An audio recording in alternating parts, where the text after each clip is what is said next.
Welcome to the Gita in Action podcast. My name's Radha, and I'm here with a family of seekers. Today is August 3rd. You know, you guys, we are coming up on our 2-year anniversary here together. We started August 19th, 2024. So we'll have to do something special for our 2-year anniversary. But we are reading through the Gita verse by verse. We're in chapter 13. And we are being transformed by this ancient text's wisdom that is still incredibly relevant today, which is such a testament. Right? And before we start, a couple things. We have a yoga festival at New Vrindavan in West Virginia at the end of August. If you haven't signed up for that, I think we're gonna have to close registration soon. So sign up soon if you're interested in coming to that. August 28th through the 30th. We have all different, or partnering with different yoga teachers and yoga studios and offering a whole plethora of classes. And you get to kind of like choose your own adventure when you sign up. So come to that. That's on our website, consciouscollectivelife.org. And pilgrimage to India. That's going to be February 17th. I have the Gita wisdom on Zoom if you want. Gita wisdom Do you on want to? Zoom. Oh, sorry. Oh, you're talking to somebody else. Okay, no problem. Pilgrimage in India, February 17th through the 24th. Early bird closes for that September 1st. So if you're interested in coming, sign up this month to get the early bird pricing. We're going to Rishikesh, we're going to Jaipur and Govardhan and Vrindavan, three of my favorite places in India. And it will be all the things. If it's not transformational to you, I will give you a good amount of your money back. I can guarantee it will change your life, pilgrimage. So sign up and come. Okay, let's get into this. Today we're starting with verse 15, chapter 13, verse 15. And before we do that, Shakti, do you want to say our prayers for us? I'd be honored. Thank you. Om Jnana Timirandasya Yananjana Shalakaya Chakshur Unmilitam Yena Tasmai Shri Gurave Namaha Namo Om Vishnu Padaya Krishna Prasthaya Bhutale Srimati Bhakti Vedanta Swami Iti Namane Vancha Kalpa Turubhyascha Kripa Sindhubhya Evacha Patitanam Pavembhyo Vaishnavyo Namo Namaha Jai Sri Krishna Chaitanya Prabhu Nityananda Shri Advaitya Gadahara Shiva Sari Guru Bhaktivinoda Hare Krishna Krishna Krishna Hare Hare Hare Rama Rama Rama Hare Hare. Thank you. Before we start our classes, we always start with these prayers. These prayers are expressions of gratitude to our teachers, those who have walked this path before us. And by some mercy, we have come across and they have carried us into this river of love and gotten into the flow. And we are very fortunate. We are here. We survive on their blessings, and we start in that mood to connect with them and to express that sincere gratitude. So we will start with 15, chapter 13, text 15.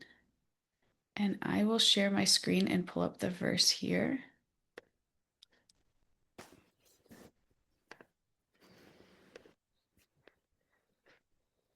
Okay, let me pull it up, Shakti. All right, when you're ready, Shakti. All right, I can't see it. Really? Can you guys see it? No, it's cut off somehow. Yeah. Maybe try sharing again. Weird. Okay. It's only one line. Huh. Can you see it now? Let's see. There it is. Okay. The Supersoul is the original source of all senses, yet he is without senses. He is unattached, although he is the maintainer of all living beings. He transcends the modes of nature, and at that time, he is the master of all modes of material nature. Thank you, Shakti. So this verse, Krishna's continuing the description of the Supersoul. And the Supersoul is God in the heart. We call it the Supersoul. We all have an individual soul, and we have Supersoul, God in the heart, next to the soul. And here in this verse, Krishna starts describing the Supersoul in ways that might sound a little bit like contradictory. He says that the Supersoul is the source of all senses, yet he is without senses. He's unattached, yet he's maintaining every living being. He's beyond the modes of nature, yet he's the master of the modes. So it could sound a little bit strange, like how are both of those things true? And this is exactly Krishna's point here. And this is the beautiful thing about spiritual life, because the absolute truth, or God, whoever you call God, isn't limited by the categories that we're used to thinking in. Like if I told you that someone was completely detached from a company, but was also personally running every part of it, you'd probably say, like, that doesn't make a lot of sense. Or if I told you that someone has no eyes, yet they can see everything, you'd probably think that was some kind of like poetry or something. But what Krishna's doing here is he's describing a reality that's bigger than our ordinary experience. I remember when I was in engineering school and I took a numerical methods class, and it did this very same thing. It just like blew my mind. Like the way that I was used to thinking about the way things worked just like became so much bigger. Like my perception just like broadened so much. I could no longer like look at a drinking fountain the same way. Everything was just so different. And so that's what's happening here. We have to stop applying our material constraints to God, because it becomes a blocker to us understanding God, and to us really connecting with God, and ultimately to us really giving our hearts to our higher power. So when we hear the word inconceivable, sometimes we hear this word. Sometimes people will think it means like, don't ask questions, just like give up. And it doesn't really mean that at all. It doesn't mean that God is irrational, and it doesn't mean that we can't know him. It just means that our finite minds will never contain an infinite reality. Like we should understand that going in, that our minds are finite. They're limited. We're extremely limited, every single one of us. Even though sometimes we don't want to believe that, it's actually quite a relief when we can imbibe that reality. We're very limited. God is infinite. If we think about like an ocean, like a child can look at an ocean and understand, like, this is water. But a marine biologist will look at the very same ocean and see a whole different thing going on. They'll see the ecosystems, they'll see the currents, the migration patterns, just like thousands of details that the child will just walk past and not even notice. And it's not that the ocean is different, it's that the depth of their understanding is different. And the same is true of our relationship with God. And this is the whole purpose of the Bhakti path. It's to develop relationship with God, and it gives us different ways, different access points to start developing that relationship, and for that relationship to grow. So these access points are through hearing about him, through chanting his names, either in meditation or in kirtan, through serving him, through remembering him. If you notice, when we engage in these practices, we feel a little bit lighter. We feel a little bit more connected. That's not like a coincidence. That's because we're directly associating with that which is infinite. We're directly connecting with source, with our maintainer, with our creator. And our consciousness is becoming purified because of it, meaning that we're remembering who we actually are, which is a child of God. That's what we mean when we say our consciousness is becoming purified. Because right now, we so strongly identify with every temporary identity around us. I'm a daughter, I'm a spouse, I'm a mother. And those are true. Those are real identities for us right now. But they're also temporary. They will change through the course of our lives. But the one identity that remains the same in this life and the next is our relationship with God. We will forever be a child of God. And in that, we will forever be a servant of God. And so when our consciousness becomes purified, that means that we're remembering that. And these practices help us remember that. Whether we know what's going on or not, that's the science behind it. That's the spiritual science behind what's going on. And so what happens is, as our consciousness becomes purified, we begin to perceive more of the reality that was always there. And we'll never get to the point where we can say, I've completely figured God out. You know, like we in material science, we'll never completely figure the ocean out. We'll never completely figure God out.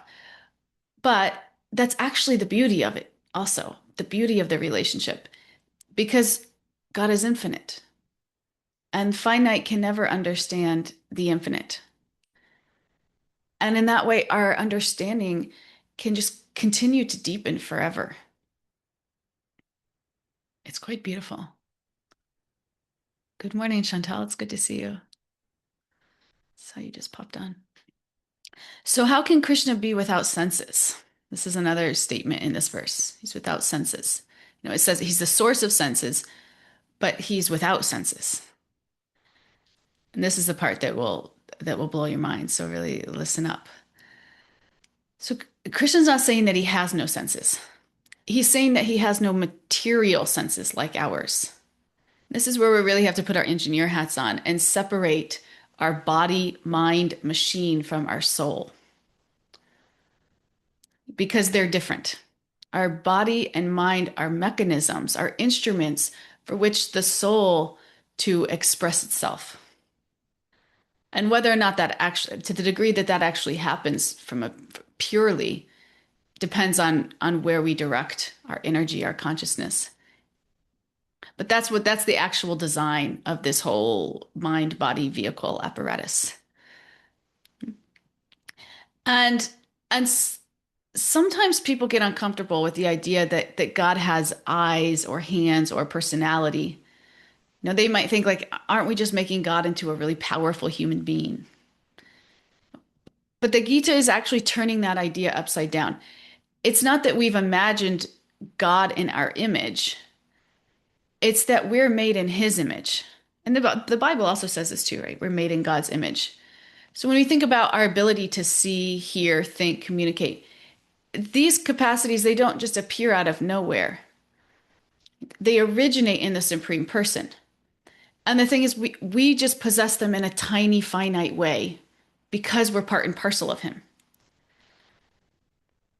And again, the difference is that our spiritual senses are covered by the material body and mind. That's the instrument. That's the apparatus. It's like putting a lampshade over a bright light.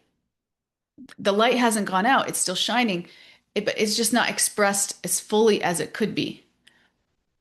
So in the same way, we experience reality through the instruments of the material body and mind. Our perception is limited. We can't hear everything. We can only hear everything so far as my body mind vehicle allows me to. And there's different mind body vehicles out there. Like my dog can hear things much better than me because his mind body apparatus is more tuned to that. Krishna's not limited in any of those ways. He doesn't have a material mind body like we do. His senses are not covered. And his senses they're completely spiritual. They're unlimited, they're uncontaminated. Because also as you know, as things go through this mind body apparatus, they get distorted depending on our past impressions or our conditioning. So even the way that we hear, we see, is distorted from this. Krishna is pure. So his senses are pure. It's completely clear, completely unlimited, completely uncontaminated. And he doesn't need material eyes in order to see, or material ears in order to hear. He doesn't need material hands in order to act. His spiritual senses function perfectly and completely. And this is what's kind of mind-blowing, because we're just so used to seeing everything from our frame of reference. And we think that that's the only one that exists, which makes sense. I mean, that's the one that we're given. That's the one that we can experience directly. That's the ones that we've been meditating on for lifetimes, just thinking about ourselves. But this is telling us something much different. What if there's much greater things to perceive outside of this mind-body apparatus? Just something to consider. And that's God. He doesn't need eyes, ears, hands in order to see, hear, or serve. That's us, because we're limited. We're stuck inside this mind body. He's not. So when scriptures say that, eyes, ears, hands, that's what it's saying. And it's mind-blowing. It changes the way that we see the world, and hopefully ourselves, and in relationship to it. It makes us humble, recognizing how small, how finite we are. There's in so many scriptures, even the demigods, even the most powerful beings in all of existence can't understand God. They're still finite. So if you think about the most powerful, beautiful person, they are still so finite. They are still just a spark of Krishna's splendor. Then Krishna says something in this verse that also sounds contradictory. He says he's unattached, yet he maintains every living being. As a parent, this is like a really tough one to relate to. But if you think about like the sun, the sun shines on everybody undiscriminately. Plants, it nourishes plants, it gives warmth to people, it sustains all of life, but it doesn't become entangled in how each person chooses to use that sunlight. It's just giving to everybody. And in the same way, Krishna lovingly sustains every living being while remaining completely transcendental. So he doesn't become entangled. And that brings us to the last part of this verse, which says he's beyond the modes, yet he's the master. So there's three modes and we'll get into this more in this chapter. Three material modes: goodness, passion, ignorance. This is the energy that covers us. We're all acting in these modes, either goodness, passion, or ignorance. They govern the material world, the energies that affect us and affect the way that we move around in this world. They influence us. We're everything we do. I mean, it's very heavily influenced by the modes of nature. They don't influence God. He's the one who's established them. So it's like an author writing a novel. The characters live within the story. They're bound by its rules, but the author isn't. He can shape the story. He can enter it. He can change it like whenever he wants, because he exists beyond it all. This is God. And I see Krishna and God interchangeably. Krishna is a name for God. It means all attractive. And we can all agree God is all attractive. So this is the invitation of this verse. Not to eliminate every mystery about God, but to recognize that if he's truly infinite, we shouldn't expect him to fit neatly inside the limits of our own experience. And sometimes we do that because it makes us more comfortable. We can't really admit that anything exists outside of us, because then we feel limited. We feel small. That makes us uncomfortable. But when we start to become purified, we realize that's actually where the freedom exists. recognizing we're not meant to hold it all together. We're not meant to have it all figured out. We're not meant to be infinitely capable. We're meant to connect with the one who is in relationship. That's what all of this is about. When I say all of this, I mean all of this life. Relationship where we can keep growing, not just in this life, but for eternity. Become transformed through that relationship. This is verse 15. Before I move to the next one, would anybody like to share anything? Any reflections or questions or anything that's coming up? Nancy. Yeah, no, thank you very much, Rhonda. That was a beautiful lesson. I thought about the oceanographer and the child looking at the ocean, and I thought, it really is important for me to keep on studying just so that I can have an appreciation for how complicated and how infinite things are. That if I don't, I think, oh, it's just salt water, and that's okay, even as an adult, not as a child.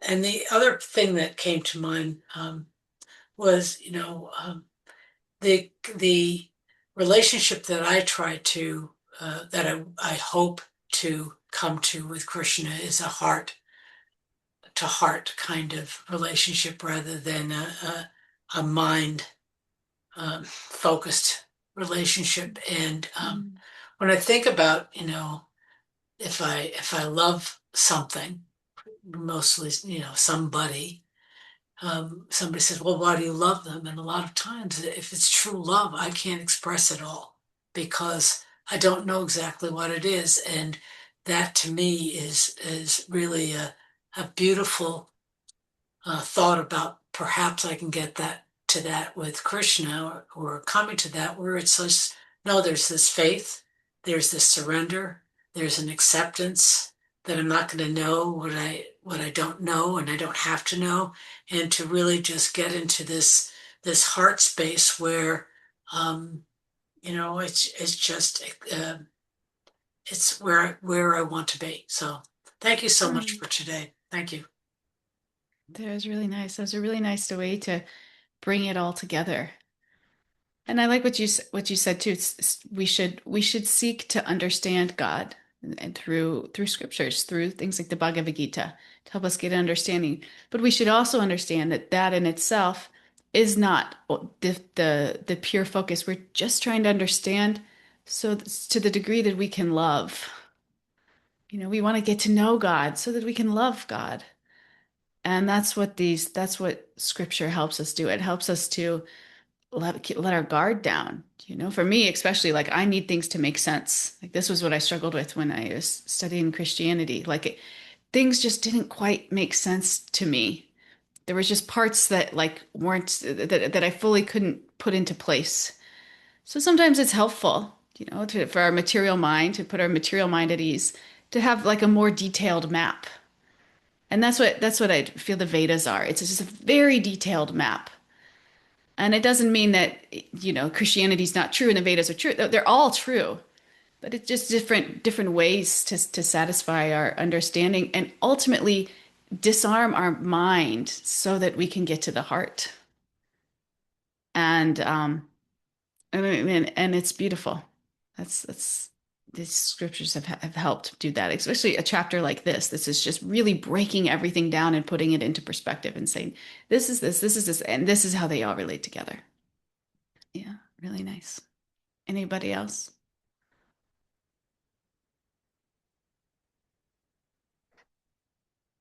Yeah. Okay, we can move on. Let's go to 16 now. See, let's see if this works this time. When you're ready, Shakti, can you guys see it this time? Oh, there we go. Translation. The supreme truth exists outside and inside of all living beings, the moving and the non-moving, because he is subtle. He is beyond the power of the material senses to see or know. Although far, far away, he is also near to all. Hare Krishna. Thank you. So Krishna's everywhere. God's everywhere. What's happening here is this verse is continuing this description of the super soul. But Krishna is now shifting our attention from what the super soul is like to where he is. And so he begins by saying that the supreme exists outside and inside of all living beings, both moving and non-moving. So you think about that, like there's nowhere that we can go where Krishna isn't present. He's present throughout his creation. He's also personally present within the heart of every living being as the super soul. We're never outside of his presence. Sometimes people will ask, like, where is God? But from the Gita's perspective, that's almost the wrong question. The real question is, it isn't whether he's present. The real question is whether we're aware of his presence. Because he's always present. We're just not always aware of it. And this brings us to the next statement in this verse, why we don't always perceive him. He says here, he's beyond the reach of our material senses. And it's not like he's hiding from us.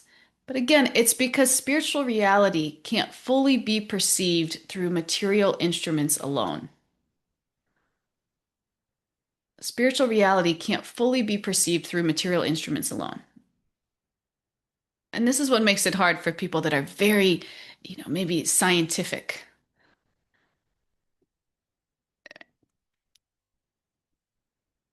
Because it can't be,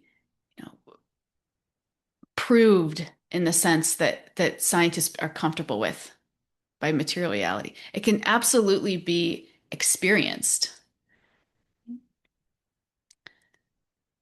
And that's the difference. That's spiritual wisdom. That's spiritual transformation. That's why all of us are on this call, because we've all experienced that transformation to some degree. And that transformation, that change of the heart is not material. We can't put a material metric on it.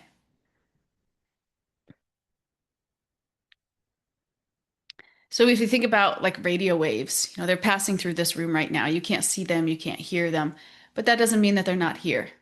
I just don't have the right receiver. So in the same way, Krishna is always present, but our material senses aren't capable of perceiving him on their own. So we should understand that our receptors are limited because they're material, and we're trying to perceive the spiritual. So of course they're going to be limited. So how do we develop that spiritual vision? How do we calibrate these receivers to be able to receive something like that? And the answer is we can't sharpen our material senses so that we can perceive spiritual reality. We have to purify our consciousness through bhakti. Bhakti being the process again of hearing about God, chanting his name, serving him, remembering him. Through that process, our consciousness begins to become purified. And our perception starts to open up. It's again a whole different way than we're used to thinking, especially us achievers. It's like if I could just do this, then I'll get this. It just doesn't quite work like that. It comes from relationship. And as that relationship becomes developed, we become transformed. And this is something we've experienced on a material level, a relationship that transforms your heart. So this is a relationship with the supreme, with the source, with the all pure, the infinite. This relationship transforms our heart. It's like cleaning a dusty window. Our mind is super dusty from all of the different perceptions that we've acquired as we've moved around this world. Our mind becomes very dirty. But when that window's cleaned, like again, imagine a dusty window. When a dusty window is cleaned, we can see out of it clearly. And it's not that the world's changed, it's that the instrument that the world is being perceived through has been cleaned. So the same is true in our spiritual life. purifying the consciousness, we're cleaning the window of the mind that is perceiving everything around us so that the soul's essence can shine through clearly. That's the spiritual science behind bhakti. So it's not that Krishna's becoming more present. No, it's that our awareness of his presence becomes clearer. And that's what the Bhagavad-gītā is. It's like a manual for living. It's like you have this body, you have this mind. Let me tell you about how they operate, how they interact. And then let me tell you about what to do about those things. Because if you haven't realized it yet, if you're not careful, that body and mind can be the greatest suffering of your life. It could pull you so low that you end your life. It could be it could be your worst enemy. The Gita tells us this, your mind can be your worst enemy, or it can be your best friend. And let me teach you how to make your mind your best friend. Because your mind is your best friend when it's clear, when it's clean. And your mind becomes clean through these practices. We're just like scrubbing the dirt off of our mind. And in that way, everything around us becomes clear. To speak of the soul's essence, which is compassionate, loving, pure, can shine through. Then we become true spiritual lights for everybody around us. So that's what this 5,000-year-old, 5,000 plus year old text is teaching us. How to clean the mirror of the mind. And then Krishna says he's far away yet closer than anyone else. He's far away, but he's also near. How can both of these be true? So one way we can understand this is that as the supreme person, he resides in an eternal spiritual abode beyond this material universe. So in that sense, he's far beyond what our material senses can perceive. Yet as God in the heart, as super soul, he's present within every heart of every living being. So in this way, Krishna is simultaneously beyond this world and intimately present within it. And there's also another way we can understand this verse, because this may be a little bit more practical for us, relatable to us in the sense of our everyday lives, is that for someone who has no interest in spiritual life, Krishna can seem very far away, like maybe even irrelevant. But as we begin cultivating a relationship with him, something changes. He becomes the closest friend we've ever known. And the difference isn't that Krishna moved. It's just that the relationship changed.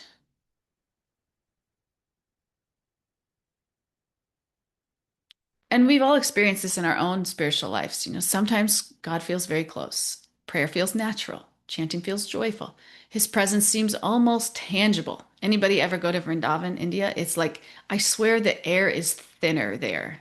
It's like the spiritual air, meaning everything is so accessible. The spiritual energy, it's like you can almost taste it.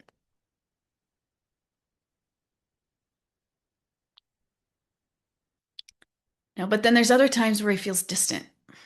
Our practices feel dry, and we wonder, is he still there?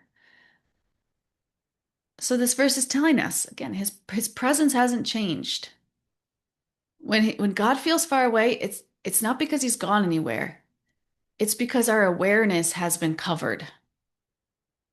Our awareness has been covered.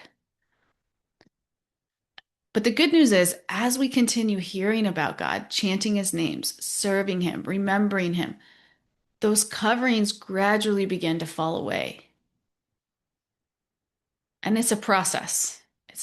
But we've all experienced it. We've all experienced going to a kirtan one night, waking up the next morning and just feeling like fresh, maybe just like a little, like just happier, lighter. This is because you started to clear away the gunk that sits on your mind. And when that window becomes clear, the soul shines through, and we feel that. We feel that lightness. We feel that deeper sense of connection. This is the process of bhakti yoga. Whether you know it or not, it's the process is so powerful that it will work on you, quote unquote. And we'll begin to realize over time, more and more, the realization will become stronger and deeper and longer lived, more stable, more steady. We'll realize Krishna's been with us all along.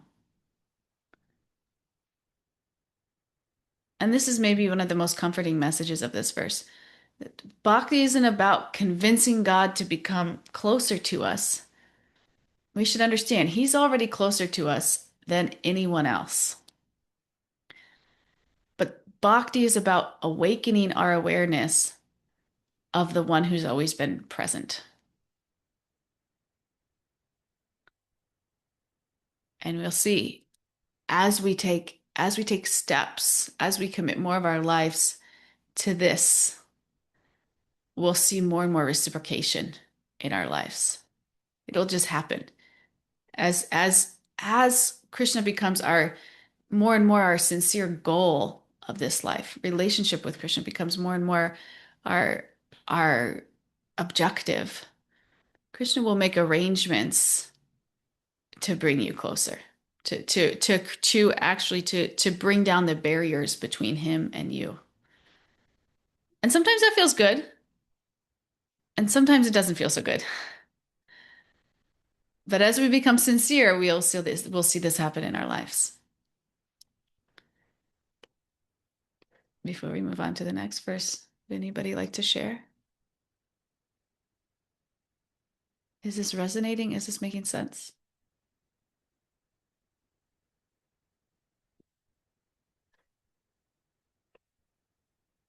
Yeah.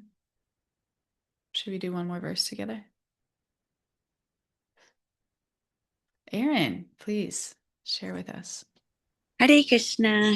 I just wanted to double down on what you just said about sometimes it feels good and sometimes it doesn't feel so good. Because I really liked what you said earlier about, as our consciousness purifies, like our perception of reality changes or our perception of reality deepens. Because in my experience so far, it hasn't been that I feel like my perception of reality has changed and therefore I understand Krishna, but it's like my perception of reality has changed and therefore like I see more of like the yuck and the gunk of like the world, of myself, of my mind, of my thoughts, and I was just thinking I shared at the Pittsburgh Kirtan Center a little bit about my path to bhakti, and I was so glad because one of the Prabhus asked, like, your story sounds so joyful.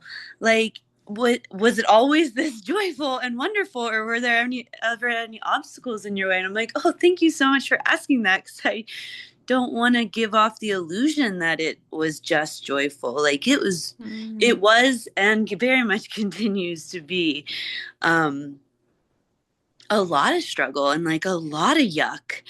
And I think I even shared like that phrase, ignorance is bliss, like really like I was like, now I understand what that means, because you can't unsee or unknow things that you now see or now know. So yeah, I just wanted to share, because I do feel like we like largely give off this illusion that we're just like dancing and feasting and having a great time, and it's like that post kirtan high all the time. And I think that's awesome and true, and I've experienced that, but I think like the day to day, like what fills up my days is more the yuck and more me really working through stuff, but also through my own expectations of like what I should be, how I should think and feel and be non-judgmental and all these things that I'm not. And just like the constant like reckoning of those things. Yeah. Yeah. Thank you for sharing that. And that is so true. Is is as we become purified, the yuck actually starts to come up. And it's like things that we maybe just weren't dealing with before, or maybe just kind of dormant within us, start to get a little bit agitated or confronted. And that is a very real part of spiritual life. If you're not experiencing that, then you might want to dig a little bit deeper. Because once we start pulling the rocks up, you're going to start seeing the gunk underneath them. Yeah. That's really, I think of it as like overall, if you think about your life now versus when you started spiritual life, Aaron, I would venture to say that you're probably overall at a higher place, like your consciousness, your ability to deal, your steadiness, your clarity. But the road to get there was probably very like this. That's what I would probably is that true? Oh, definitely. And a little back and forth too, for Yeah. sure. Yes. Yeah. Yeah, it's not linear, and it's got its own ups and downs. But overall, when you think about your life 3 years ago, you're probably much more steady and grounded and kind and compassionate and accepting. But yeah, we have to work through our own gunk, because when spiritual life meets us, most of us are so seeped into this material attachment, material conditioning, material reactions, that when something challenges that, of course it's going to hurt. Of course it's going to be uncomfortable, because this is our normal. We've been taking shelter of material things for so long, whether it be money or beauty, or that when something challenges that, it's going to be like, wait, this is my sense of security. What are you doing to me? That's like, stay away. There's going to be kind of some resistance there, and we should expect that. If that doesn't happen to us, we're probably not quite there yet. Yeah. But also have the faith that the process will bring us higher if we're persistent, if we stick to it, and see that happening in our lives as we have to really zoom out and look at it as a longer chunk of time than maybe just um, where we are in one certain given moment, or what emotions coming up, or you know um, yeah, I was just watching a TV show last night with my husband. We watched this TV show. This lady in her 20s was like very conflicted between choosing a passionate relationship and a stable relationship, which I feel like is like a very relatable. My husband's like, this lady is such a bad person. And I was like, no, this is so relatable. Like every woman, young woman, can probably relate to this internal battle of like passion and versus security, or maybe not, but this was my experience. And I feel like it's very confusing when you're in it, and you really you like believe every emotion that you feel, and you're very confused and you're very conflicted. But when you come into spiritual life, this is what it does. It gives us just such a broader perspective of like what we're actually doing here. And it puts everything into perspective. And as we move on, we become more and more steady in that. These things don't pull us so much, because we're more grounded in that goal. But before that, it's very confusing. And especially when you're steeped in that, and then you get this, oh, this is my new goal of life. Okay, how does this integrate with the rest of my life? It's more confusing than blissful, really. Yeah. Yeah. Anything else before we move on? Yeah, I'd like to share. Yeah.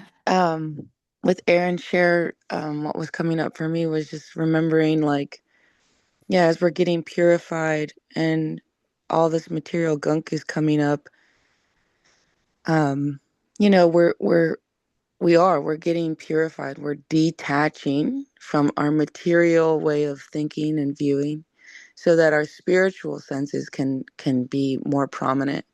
And yeah, it is like a lot of, it's a challenge, right? Because it's totally challenging our way of thinking and our way of viewing the world, and our perception of and our values, our perception and our values, are changing.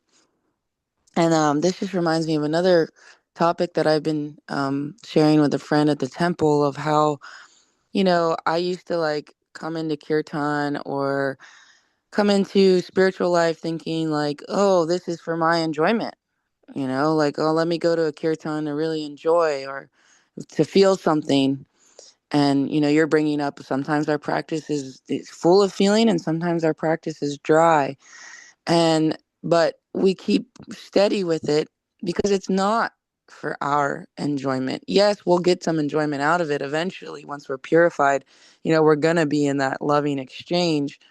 But sometimes until then, we do it for the service. Like when we're in kirtan, we're there to serve the kirtan, to serve Krishna. It's not about, excuse me, what I can get out of it or what I can feel. And I don't know, I had that conversation with someone the other day about kirtan specifically. And I was just like, it really just changed my mood and how, wow, yeah, I'm going because I want to feel like it's a good kirtan. But it's like, no, join the kirtan whether it feels good or not. Because sometimes you might be in a kirtan and it's like, wow, this singer, I don't know about this singer. I don't know if I really like this singer or how they're singing, or, I'm not really feeling it. But if you're joining to be of service, then it's not about who's singing it or how well they're singing or how perfectly they're playing. So I just wanted to share that because I think too, that can be applied to so many things. Like my japa isn't just to make me feel good. It's in the mood of service, or even hearing scripture. It's not just about making, it's not just for me. It's to hear in the mood of service. And then someone else shared that for reading. A lady was sharing like, yeah, I had a friend, and when she hears scripture, she's always trying to listen so that she can retell it to someone else. She always is trying to listen in that mood because it helps her be in that spirit, that service mood. And I was like, wow, that's really powerful too. So just wanted to share those couple things. Yeah. Thank you. Yeah. Because ultimately, when we talk about being purified, it's realizing that God's the center and our position is to serve the center. And therefore, that's the highest goal. Spiritual life is really just a journey from selfishness to selflessness. And scriptures tell us, scriptures from the beginning of time, when we live more selflessly, when we can get to the degree that we can get ourselves out of the center, we will actually experience real joy and fulfillment. So if that's what we're searching for, the Gita tells us the way to get it. And that is get out of the center. You never belonged in the center anyway. Stop serving yourself, stop serving your senses. Stop looking for subtle forms of enjoyment. Serve the whole. And this is where you'll be the most connected. And this is where you'll be the most fulfilled. And this is when you'll really start to see your suffering in this life and the next, all the rest, really kind of wan off. Because a true, purified, enlightened being is completely selfless. We see this like in examples all the time, like Mother Teresa. There's these holy people, what, and they carry this light around them. Why? Because they've done the work. They've done the work and they've received the mercy where their mind, their consciousness is the apparatus of which their consciousness is shining has been very cleaned by these practices, by this relationship. And this is why we thank our teachers at the beginning of class. They've served as these examples that have shown us, that have been these torch lights, reminding us this is possible. Keep going. And then giving us the direction and the support and the encouragement to do that. This is the journey that we're on. And could you think of, I was thinking about this the other day, like you think of every really advanced spiritualist out there, all of them have these qualities, the real ones. But if you think of like all the CEOs out there, some of them are nice, some of them are assholes. Like, it's like, is there any other tried and true process that we've observed for a person to really be fulfilled? It's a spiritual path. Popey. Hare Krishna. Good Hare morning. Krishna.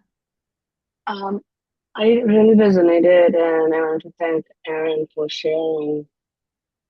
the part that it's not always easy and roses on the path. And I really resonated with the part that in and out. I feel like I'm constantly in and out.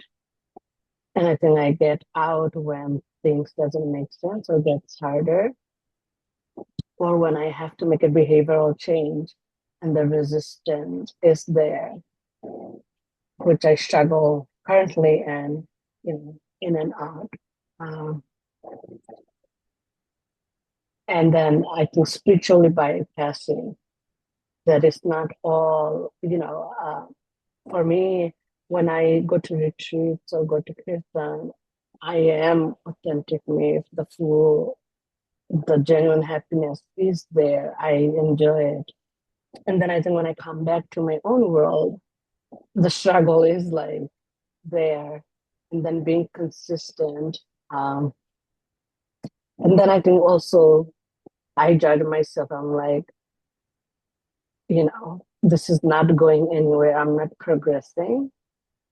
It's when I go and I get, when I'm in the environment, I'm feeling holified or feeling that genuine bit of a connection. But then when I'm back in my own circle, in my own home, it's back to square one. And that's a real struggle for me. And I think it's very, important to come to a sangha like this, or someone that you can trust. Like I always go to Radha with all of. Sometimes I don't even ask Radha how she's doing. I'm like, Radha, this is what I have on the plate, and she holds and she meets me where I am and sees and accepts all part of that puppy has to bring in. And for me, that's important than just bypassing the things that I'm actually, struggling through. Uh, yeah, if you can, or if someone can elaborate more on daily practices or how they overcame in their experiences from these constant in and out, and feeling like you're not progressing, or maybe you are progressing, but maybe not to my standard or expectation. Yeah, thank you. Yeah. Such a beautiful, vulnerable share. Thank you, Poppy. We appreciate you so much. We appreciate your sincerity and your generous, warm, giving heart. Poppy comes to these retreats and she is just her heart is so wide open, serving everyone. I mean, really, she is just so service oriented. And I see that really brings out the greatest happiness in her. And that is a soul's true essence. The soul's true essence is a servant.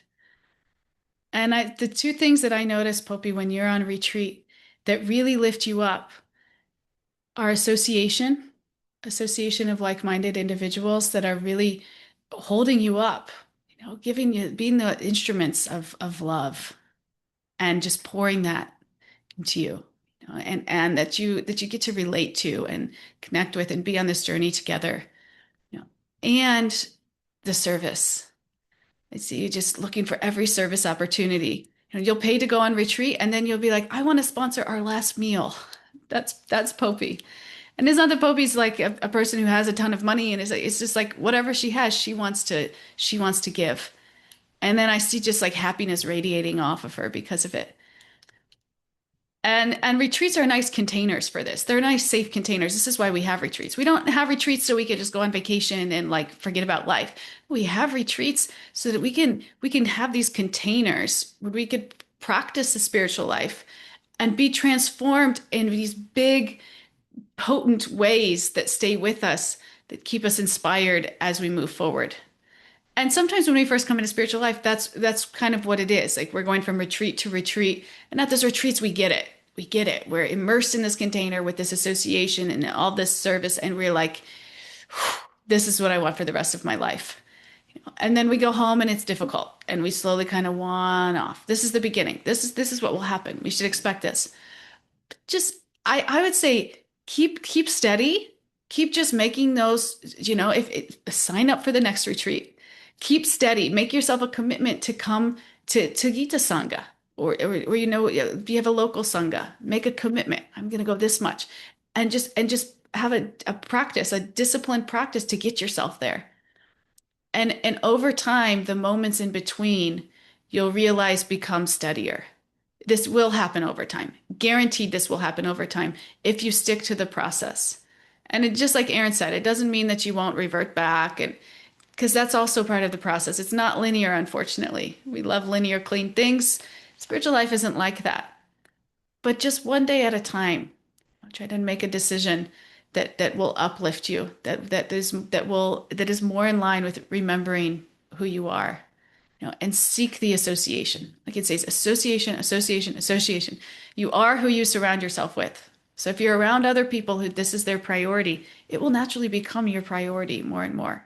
We're so much stronger together. That's why we have retreats. That's why we have classes like this. It's so important. And service keeps us tied in. If you need a service, reach out to me. I got lots of services for you. But it keeps us tied in. It keeps us connected. It gives us purpose. It keeps us serving the whole instead of thinking that we're the whole. And then it helps us to realize where we still think that we are the center. Those two things I would say are your lifelines: association, service, and we'll add sadhana. A practice every day that we come back to again and again. Wake up first thing in the morning. What you do first thing in the morning changes the entire course of your day. What you do the first thing in the morning for a week straight changes the entire course of your week. What to speak of if you have a steady practice through your whole life. And it can be very simple. You wake up, you chant God's names for 10 minutes. 10 minutes, you read a little bit of scripture for 10 minutes. It doesn't have to be a long, long thing. But it should be something that you can commit to, something that's not too high a reach. Don't say I'm going to sit and meditate for 2 hours if you've never meditated before. So pick something that's consistent, that you can keep on and stick to it, whatever it is. Something to uplift the consciousness, something to remind us of who we actually are. I recommend chanting God's names. If you've never done this before, reach out to me. I'll hook you up. I'll give you some japa beads and teach you how to do it. This has been the most powerful practice in my life. I do it about 2.5 to 3 hours a day when I wake up in the morning, and it's changed the whole trajectory of my life. But it doesn't start like that. You start with 10 minutes. And then over time, as you develop more taste, naturally it will increase. But you don't have to worry about that. That's the other thing. Sometimes we get so mental about like, where am I? Where am I going to be? I'm not where I want to be. That is not the point. That is not the point. Be where you are now, set some realistic goals for yourself, be disciplined to stick to it, and in the meantime, seek out the association of like-minded people that bring you up, that encourage you, that inspire you. And do a little seva. Do a little seva. Do a little something for somebody else to remind yourself that you're not the center. Those things you just keep coming back to again and again. The 3 S's: sadhana, seva, sangha. Sadhana, seva, sangha. If you have any questions about any of those things, please reach out to me, because they are the pillars of our spiritual life. They're the pillars. Thank you, Popey. Stay connected. Stay connected to me. When you're feeling low, shoot me a message. I know you do that. Do that more. Yeah. Or anybody else. We're all here for each other. That's why we have this Sangha. Thank you. So appreciate it. Yeah, I think it really resonate. I think I go more into it's not consistent because I do have that perfection side in me and then I go shoot for the 10 before I could even just get started on one. So small steps. Thank you. Be comfortable with small steps. Small steps are so much more real. Let's be real here. Let's be real. Yeah, and let's have long-term vision. not short term. We need to have long-term vision.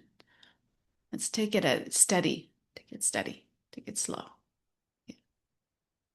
Shawshank, last question, and then our time is up. Somehow that happened. Yeah. What do you have for us, Shawshank? Or I'm sorry, Thank you so much. Yeah, Hare I'm Krishna. sorry for mispronouncing your name again and again. Shashank, Yes. right? Great. Yeah. Yeah. Hare Krishna. So, while you were saying all these things, what was running in my mind is while we are trying to uncover the darkness or the distance we have with God, so we are trying to address all these things, right? So, most of the times when we are in this path, it's not that happy, right? Maybe the after effects might be happy, but while going through this, it is so much of sorrow that we can feel within us, like something is lost or something is not going right, or we really feel like failures, because today the world has also kept that okay, every time whatever you do, you need to keep only progressing in such a way that you are the successful person. But sometimes nobody has told that yes, you tried, but you failed, that's fine, because effort is all that matters, right? Nobody actually says that. And while we are also trying to cleanse ourselves, we want to make the whole world a better place, but the surroundings which we are also associated with sometimes add so much of issues in our life and issues to the whole world, that there is so much of ripples. They don't understand what we are doing, how we are doing, why we are doing. We always focus to be good, but they focus to be, oh, I am the supreme, there is no God, maybe there is nobody supreme than them. Sometimes all that they feel is that whatever they say is the authority, or they try to command us, right? So this really is not a good situation for any of the devotees or anyone who is in a spiritual path. So how should we consider this, and what is the best way to come out of this kind of entanglement? Mm, you said a lot of things there. And I want to kind of start from the beginning.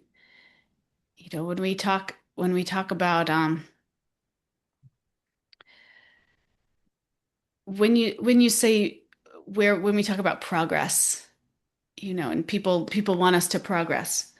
And people, they don't see the effort, they see the result. Someone who really loves you, someone who really loves you sees the sincere effort.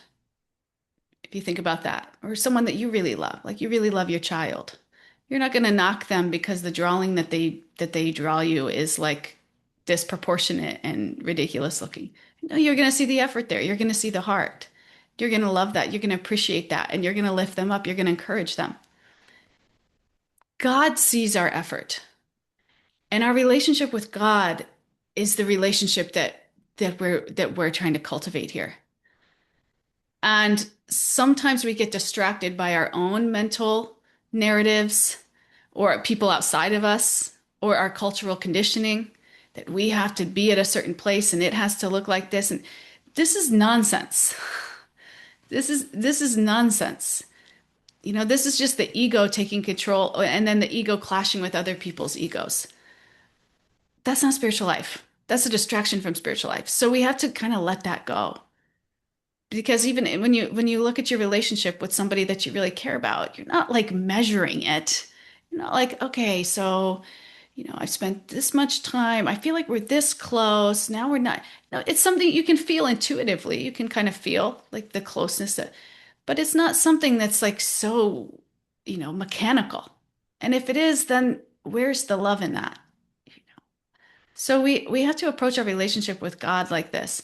And the stronger that our relationship with God is, the louder that we'll hear his voice and the more quiet that the other voices will become. Even if they're all around us screaming, if we're right next to God, that's the voice we'll hear. And this is the voice of compassion. This is the voice of patience. This is the voice of encouragement. This is the voice we have to attune ourselves to listen to hear. That's what this whole class has been about, so that we can realize how close God is.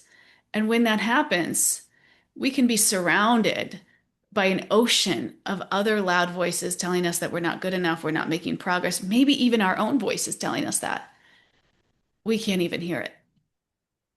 And that this is the whole reason this is the practice of bhakti, developing this relationship with God so that that voice becomes the loudest in our lives. Imagine if that voice was the loudest as opposed to, your mother's voice. Maybe not your mother, but some of us, maybe have mothers that have told us things that are not uplifting or encouraging or brought us down.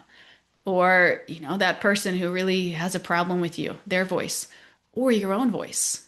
A lot of times we can be our own worst critics. It's nonsense. Let it go. Recognize that it's nonsense. Let it go. Take more shelter of God. And as we become advanced, as we're making progress, we become more and more attuned to recognize that these voices are nonsense, and to the point where not only do we not follow them, we don't even hear them. They're like background noise because we're so zoomed, we're on this other frequency. We're not even accepting that frequency anymore. We're just attuned spiritually, and that's the frequency of our lives. That's what we've calibrated this mind-body instrument to receive.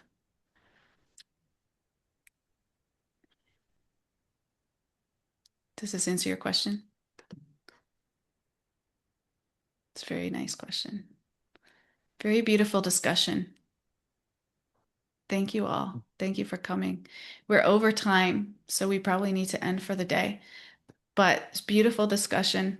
Appreciate you all, and look forward to seeing you all on Thursday. And let's use each other. We have a live thread, so then the live thread is beautiful. It's active. We all connect through the week. That's the point.